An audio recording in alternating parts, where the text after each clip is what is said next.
My name is Nathaniel Manns. I'm the head bartender here at the Wilks Bar at Langdon Hall Country House Hotel and Spa in Cambridge, Ontario. We are sitting here in the Whisper Room next to this beautiful real wood fireplace on a sunny but chilly day.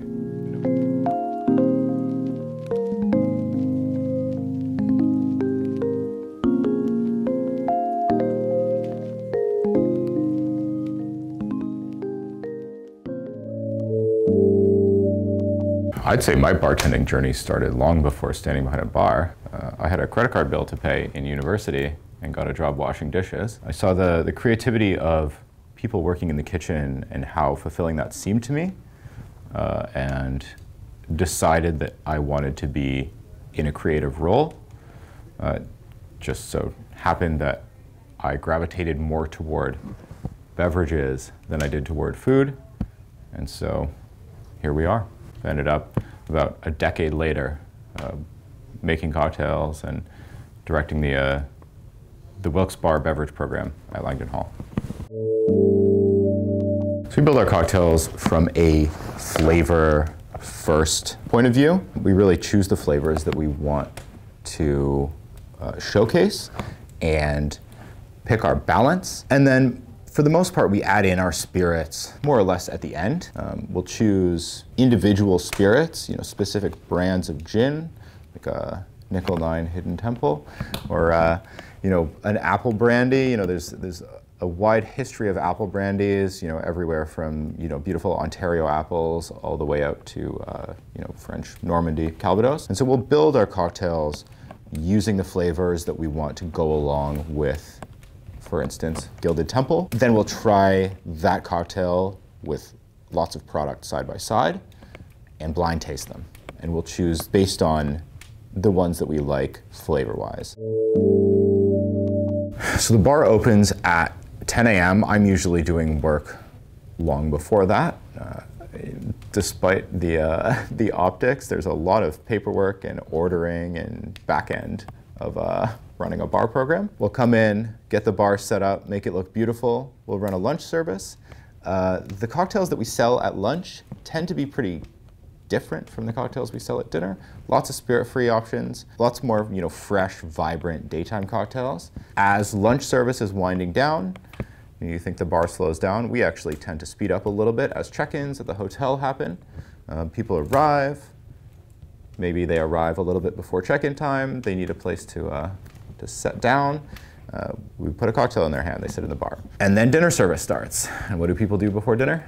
They come and get a cocktail. We go straight from the beginning of lunch service into check-in, into pre-dinner cocktails, and then of course into dinner service. And we don't really stop running until the end of dinner service starts winding down. By that point, the bar's been open for so long and it's been so relentless that we tend to close about midnight every day. There's not a huge demand for late night, which was a small adjustment from previous bars that I've worked at, but the bar does stay open really until demand ceases. I'm a tinkerer. I mean everything from fermenting, lacto-fermenting, making kimchi, lacto-fermenting blueberries. I mean, of course, I homebrew beer because I'm a bartender. That's just a thing that you have to do. Housework, painting, I don't know. I just tinkering. I do a lot of recipe development, but more in the form of finding weird ingredients at the grocery store and bringing them home and then figuring out what to do with them. Langdon Hall is all about timelessness and serenity. From the moment I stepped onto the property, you could cut the border around this property and lift it up and set it anywhere in the world, and it would feel pretty similar. I lose track of the fact that we are in Cambridge, Ontario every day because it's such a unique, beautiful, natural place that as soon as you drive up the drive and come past the two evergreen trees and see the house, everybody understands that it's kind of a magical spot. We were recently awarded the 7th best restaurant in Canada. Because of that, many people associate us with being luxurious, expensive. I would say that for the price and the experience of coming here, there's nothing like it. We have guests who come back every month. multiple times a month, definitely multiple times a year. It's a place to come and relax and reflect on what's going on outside.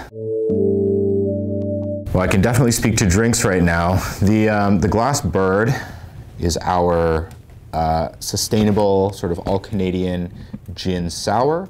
It's like drinking a Christmas tree, using an extract of lemon verbena from our garden. So I picked a number of gallon bags of verbena, just stuffed them full and filled them with a high-proof neutral spirit, let it sit for months, and it extracted the lemon essence of the verbena. We just put a couple of drops in a cocktail and it returns this like really vibrant citrus note. We're just turning that into a classic, really approachable gin sour. So, you know, all sustainable Canadian ingredients. Limes don't grow in Canada, hence the limeless lime juice. But it's really recognizable and just leans into the flavor of gin, you know, evergreen juniper. The other really popular cocktail on the menu right now is an apple spritz.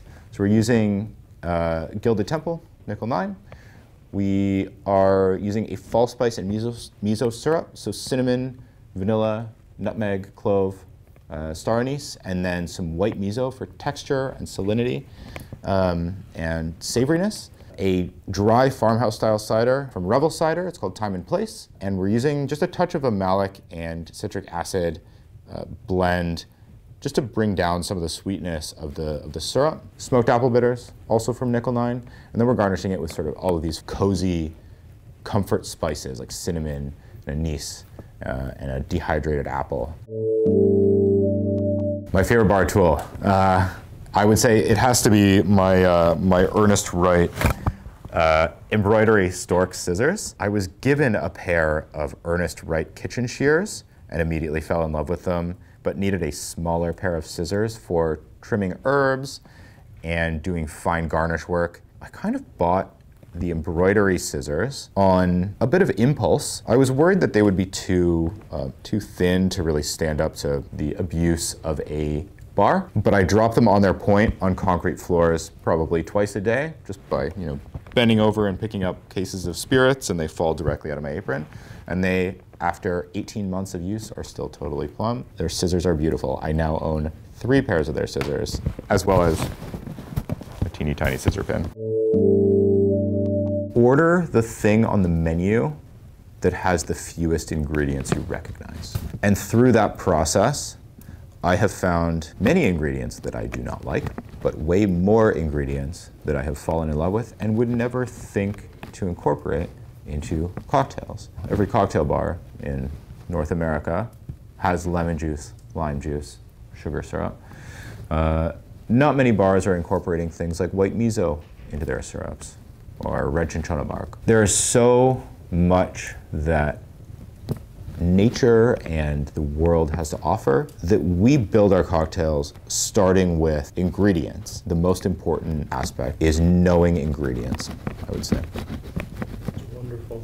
Thank you so much, Nate. Of course, my pleasure.